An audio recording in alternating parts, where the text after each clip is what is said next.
بسم اللہ الرحمن الرحیم۔ آج صبح آپ جانتے ہیں کہ وزیر اعلیٰ سندھ سے اور سندھ کے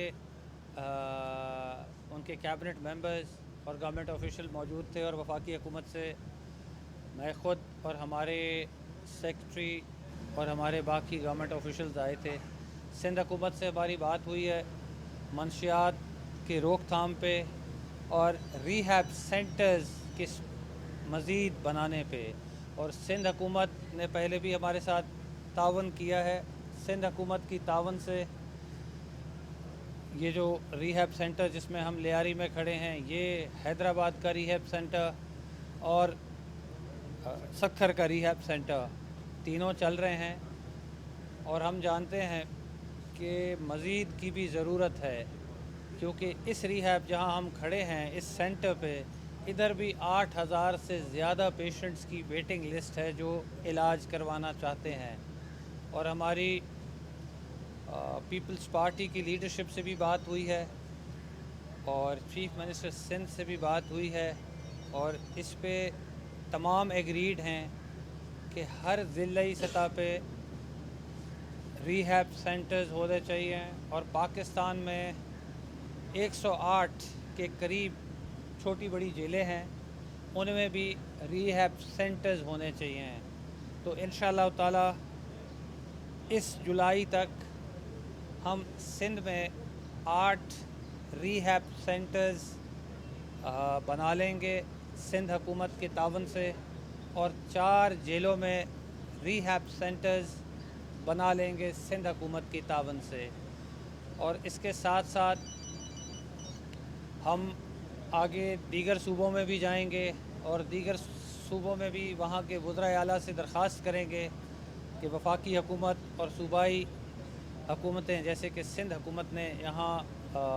یہ ریہیب سینٹر چلا رہے ہیں، تو باقی بھی اسی ماڈل پہ مزید ریہیب سینٹرز بنوائیں اور لوگوں کے لیے ایک فیسلٹی ہو جہاں بغیر کسی چارجز کے لوگوں کا علاج ہوتا ہے۔ اور دوسری جانب آپ جانتے ہیں لاکھوں روپے ادائیگی ہونے کے بعد بھی اس معیار کا علاج مہیا نہیں ہے۔ شکریہ جناب۔ سر، یہ خاص طور پہ این ایف کی اگر بات کی جائے تو ان کی بنیادی ذمہ داری یہ ہے کہ منشیات کی ترسیل کی روک تھام، لیکن دیکھنے میں یہ آ رہا ہے کہ پاکستان کے اندر منشیات کا استعمال اور منشیات فروشی کے جو واقعات ہیں وہ بڑھتے چلے جا رہے ہیں۔ یونیورسٹی اور کالجز کے اندر بھی اب جو ہے وہ یہ لت پہنچ چکی ہے، تو اس کی روک تھام کے لیے اس کے کیا اقدامات کرنے جا رہے ہیں آپ ایسا ہے کہ آج سے تھوڑا ماضی میں چلے جائیے 40 سال پہلے، تو پاکستان میں جو ٹریڈیشنل ڈرگ کا استعمال پاکستان نہیں بلکہ دنیا بھر میں، اس میں ہیروین، حشیش اور افیم کا استعمال ہوتا تھا۔ اس کے مخصوص پاکٹس تھے جو استعمال کرتے تھے، مگر پچھلے 10 سے 15 سال میں جو سنتھیٹک ڈرگز جس نے اس کی جگہ لی ہے، اسے ریپلیس کیا ہے۔ ریپلیس ان ٹرمز آف اگر آپ کہیں کہ وہ 20% تھا تو یہ 60% اس سے بھی زیادہ انکریز کر چکا ہے، جس میں آئس ہے، جس میں کرسٹل ہے، کوکین ہے، ایکسٹریسی ہے، ویڈ ہے، لائک وائز ان سے ملتے جلتے پریکرسر سے جو بھی ڈرگز بنتے ہیں۔ تو اے این ایف اور ہمارے جتنے بھی ادارے منشیات کو روکنے کی جو کوشش کر رہے ہیں، آپ اس چیز کو سمجھیے کہ پوری دنیا کی جتنی بھی ڈرگز اس سال پکڑی گئی تھی، یو این کی رپورٹ ہے، اس میں 17% پاکستان نے ڈرگز پکڑ کے دی پوری دنیا کی۔ آپ صحیح کہتے ہیں کہ ہمیں اور کرنا چاہیے، اس کے لیے انشاءاللہ بہت جلد ہم ایک نیا سسٹم انٹروڈیوس کریں گے، اور اس سسٹم کی وجہ سے جو گیپس ہیں، جو ایریاز ہیں جہاں ہم سمجھتے ہیں کہ تھوڑی سی جہاں سے رستہ ہے، وہ بھی جلد بند کر دیے جائیں گے۔ اور ساتھ ساتھ اے این ایف جہاں تک فیڈرل فورس ہے، ہماری ٹوٹل تعداد 4,000 بھی نہیں ہے، اور ہماری جتنی بھی پاکستان کی ڈرگ پکڑی جاتی ہے، آدھے کے قریب اے این ایف اکیلے پکڑتی ہے اور باقی لا انفورسمنٹ ایجنسیز پکڑتی ہیں۔ اور اب جوائنٹ ایفرٹ سے انشاءاللہ تعالی اللہ تعالیٰ کے فضل و کرم سے آنے والے وقتوں میں ہمیں مزید کامیابی کی امید ہے۔ اچھا مفتی صاحب کچھ سیاسی بات چیت بھی کر لیں۔ شیخ رشید صاحب نے کہا ہے کہ 10 مئی جو ہے وہ انتہائی اہم ہے، کیا دیکھ رہے ہیں 10 مئی کو حکومت کا خاتمہ ہونے جا رہا ہے، کیا سمجھ میں آ رہی ہے؟ پاکستان کے عوام نے اس حکومت کو اپنی ووٹ کا استعمال کر کے منتخب کیا ہے، تو شیخ صاحب کے کہنے سے حکومت کا خاتمہ نہیں ہو سکتا، حکومت اپنی آئینی مدت پوری کرے گی۔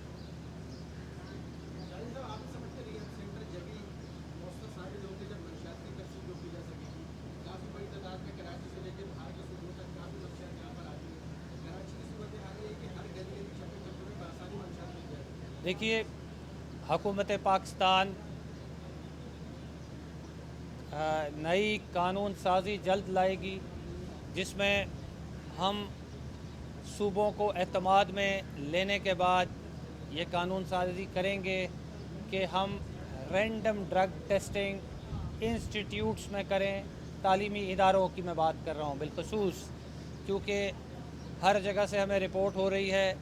کہ بچے 11 سال کی عمر کے بھی نشے کی لت پہ لگ گئے ہیں، and this is very dangerous. اللہ نہ کرے کہ اگر ہم نے اب ان چیزوں کو نہ روکا تو دیکھیں، ایک بچہ جس نے ڈاکٹر بننا ہے، جس نے لائر بننا ہے، جس نے اکاؤنٹنٹ بننا ہے، جس نے پولیس آفیسر بننا ہے، جس نے کسی بھی شعبے میں جانا ہے، اس کی جو کارکردگی ہوگی وہ 60% اینڈ پلس سے متاثر ہو جائے گی۔ اس کی فنکشننگ جب آؤٹ آف 100 40 پہ ہوگی تو وہ ملک کولیپس کر جائے گا۔ تو ہم ایسا قطعاً نہیں چاہتے کہ اس طرح کی چیز مزید پاکستان میں بڑھے اور پوری دنیا میں بڑھے، تو ہم اپنی ممکن کوشش کریں گے کہ ہر طریقے سے اس ناسور کو پاکستان سے اور دنیا سے ختم کیا جائے۔ سر، کراچی کو منی پاکستان کہا جاتا ہے۔ آج کل ہمیں سب سے زیادہ جو مسئلہ ہے کراچی میں اسٹریٹ کرائم سے ہے، اور سندھ کے جو آئی جی ہیں وہ خود یہ بیان دے چکے ہیں کہ 60% جو اسٹریٹ کرائم کے واقعات ہوتے ہیں وہ نشے کے عادی افراد کرتے ہیں۔ تو آپ لوگ سندھ پولیس کے ساتھ مل کر بھی کوئی ایسے اقدامات کر رہے ہیں کہ منشیات کی روک تھام بھی ہو سکے، اور نشے کی لت میں جو افراد میرے سے ہیں ان کے لیے کوئی بحالی مرکز کے علاوہ ان کو کوئی سائیکیٹرسٹ بھی دیکھیں اور ان کی ذہنی حالت بھی بہتر کرنے کے لیے اقدامات کیے جائیں؟ آپ بے شک درست کہہ رہے ہیں کہ نشے کی وجہ سے بھی لوگ اسٹریٹ کرائم میں پڑتے ہیں، یہ بھی ایک وجہ ضرور ہے، اور اس کے ساتھ ساتھ جن لوگوں کے پاس روزگار نہیں ہے ان کا بھی ایک بڑا نمبر اس میں شامل ہے۔ ہم یقیناً اگلی ہماری نشست انشاءاللہ جلد ہوگی سندھ حکومت کے ساتھ، اور آپ کی بات پہ بھی ہم انشاءاللہ کوشش کریں گے کہ مزید چیزیں بہتر کی جائیں۔ شکریہ جی، تھینک یو۔